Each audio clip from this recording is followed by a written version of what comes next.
Well guys, where we're at right now is we tried getting the tank started. It won't start. We don't know if it's because the magnetos are messed up or just got a fuel issue or what it is. I think it might be either we can antifreeze or fuel out of the engine bay. The guy here, the guy that we got the tank from, has been super helpful, super awesome, super cool dude. And he said also, it's like, hey, if you get it home and it needs some parts put on it, we'll take care of it and we'll get it all done. So I'm not worried about it. I know it does run. It just doesn't run right now.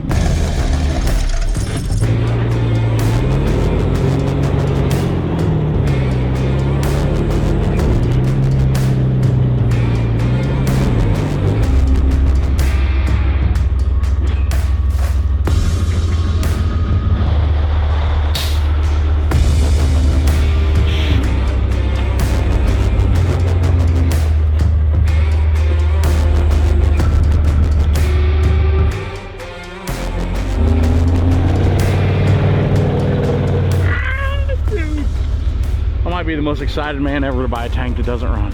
I'm excited to actually see it run and drive, but it's on there right now. And then from there, we'll get this thing back to Kansas and see, for one, how hard it's gonna be to get off the trailer, and for two, can we make it run?